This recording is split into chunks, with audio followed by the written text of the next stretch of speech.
We'll now talk about money market yields. Money market is the market for short-term debt instruments. The most common short-term debt instrument in most markets is a 6-month government T-bill. This is an example of a pure discount instrument, and what that means is the following. When the government issues a 6-month T-bill, it says that at the end of 6 months, it will pay back $1,000, and the amount that the government collects initially might be $950. This is from the government perspective. From the investor perspective, he is purchasing the bond or the T-bill for $950. So that's the investment. 6 months later, he will receive the face value of $1,000. The interest of $50 over here is a discount relative to the $1,000 face value. The market where a T-bill such as this trades would be called a money market. We also have short-term instruments which are based on a borrowed amount plus interest. So it is possible that a company issues a short-term bond where the company borrows $1,000 initially and then pays back $1,000 plus 5% interest at the end of 1 year. So this would be an example of borrowed amount plus interest. In any case, the market where short-term instruments such as this trade is called the money market, and in this segment we will talk about the various kinds of yields that are used in this market. Here is the list of yields, and we will discuss each one of them. The first one is bank discount yield, and this is used with T-bills. Bank discount yield is equal to the discount divided by the face value multiplied by 360 over number of days remaining till maturity. Let's say the government issues a bond for $950. So this is how much investors pay for the bond, and the face value is $1,000, which means that after 6 months, assuming this is a 6-month T-bill, the investor will get $1,000. What is the bank discount yield on this instrument? If we use this formula, the discount is 50. That is the discount relative to the face value. We then divide by the face value, which is 1,000, and then multiplied by 360. That is the convention used when we calculate bank discount yield, divided by number of days to maturity. 6 months means 180 days. Generally, we take 30 days per month over here. If you do the calculation, you will get 0.1, which is equal to 10%. So 10% here is the bank discount yield. If you look at this formula carefully, you should be able to detect 3 issues. The first one is that the interest amount, which is the discount, $50 over here, is divided by the face value, 1,000, rather than the investment amount, which is $950. What we normally do when calculating a yield is divide by the investment amount, but that is not what happens when we compute the bank discount yield. The second issue is that we are using simple interest. In other words, 50 over 1,000 gives us a rate, and then given that we have a 6-month instrument, to annualize, we are simply multiplying by 2, 360 over 180. So we are using simple interest rather than compounding. And finally, we are using a 360-day year rather than a 365-day year. Next, we move to the holding period yield, which we have discussed briefly before. Essentially, this is the yield over the investment period. In the example that I just discussed, if we invest 950 at time 0 and 6 months later we get 1,000 back, then the holding period yield is 50 divided by 950, 950 being the investment amount, and this is equal to 5.26%. In this particular case, other than 1,000, the investor doesn't get anything else. If this were a coupon paying bond and the investor were to get a coupon payment, then obviously that would be also included in the holding period yield. If this were a stock and the investor were to get a dividend at the end, then both the capital gain, end price minus beginning price, and the dividend would be considered. So again, the holding period yield is simply the total yield or return over the investment period. The investment period could be 6 months, 3 months, and so on. Next, we'll talk about the money market yield. The money market yield is simply the holding period yield multiplied by 360 over T. In our example, the holding period yield was 0.0526. So we take 0.0526 multiplied by 360 divided by T. T here is the number of days to maturity. Let's say it is a 6-month instrument, so that becomes 2. The money market yield then is 10.53%. Notice that the money market yield is greater than the bank discount yield, and that is because we are using holding period yield where we divide interest by the initial investment. With the money market yield, we only have 2 issues.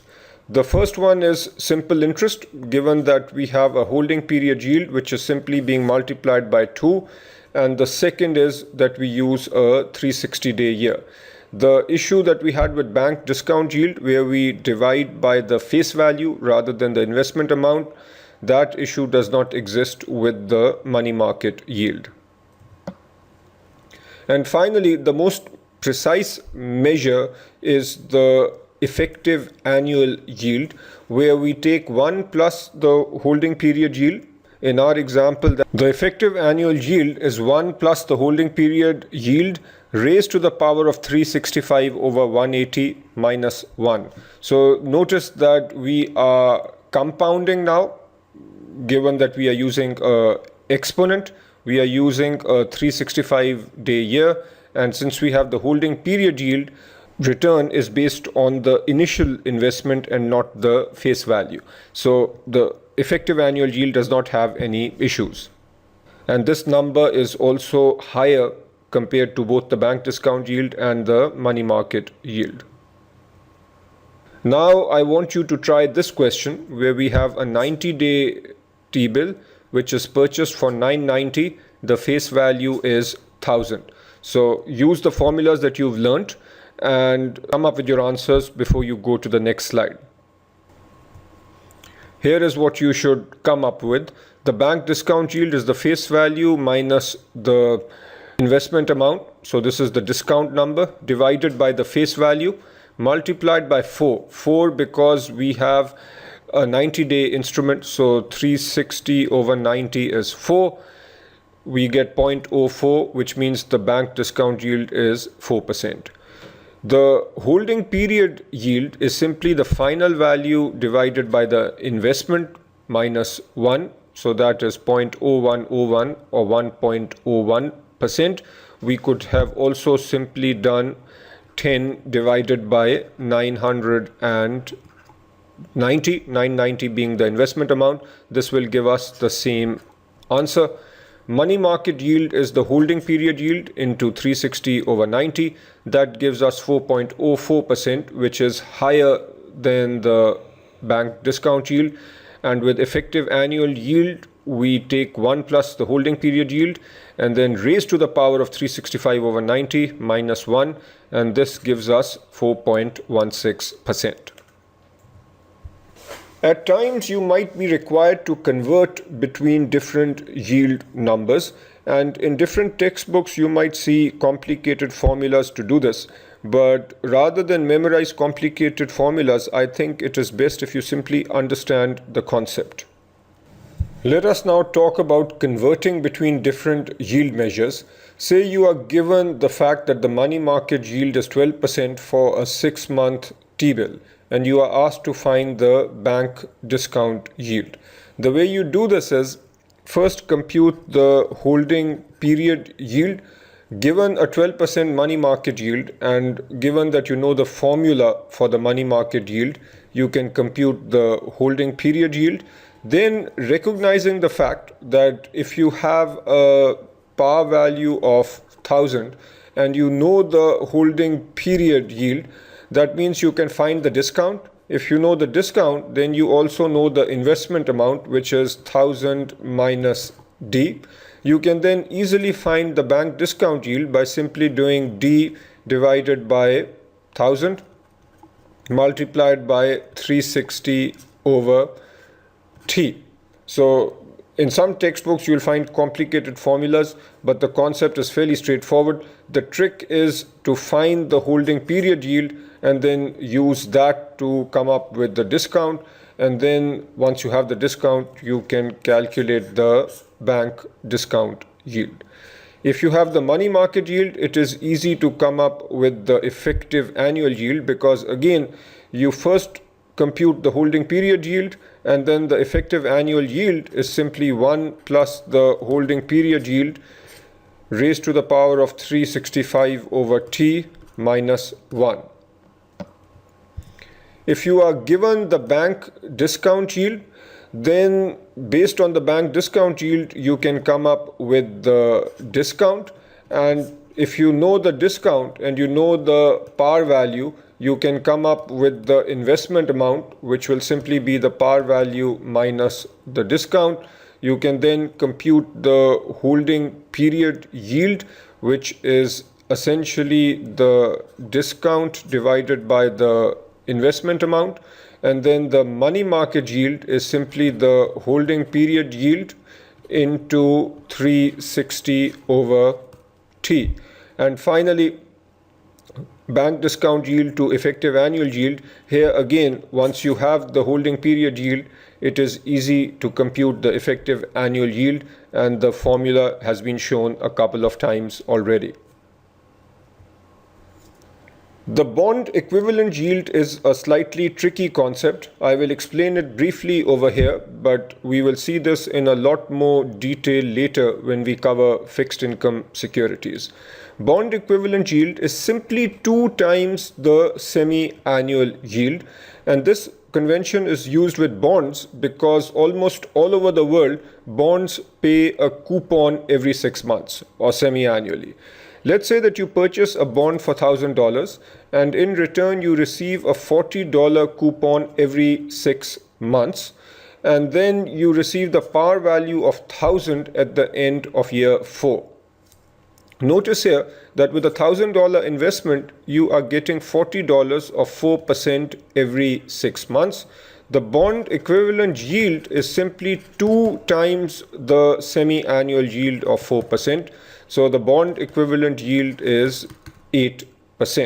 Notice that the effective yield, however, will be more, because the effective annual yield is going to be 1.04 raised to the power of 365 divided by 180 minus 1, and this is going to be slightly more than 8%. But again, in terms of the bond equivalent yield, all we do is come up with the 6-month yield, which is also the semi-annual yield, and multiply it by 2. That brings us to the end of this reading, and to summarize the main points, we talked about the concept of net present value, which is simply the present value of future cash flows minus the present value of the investment. A positive NPV means that you are adding value, and that is good. Negative NPV means that you should not accept those projects.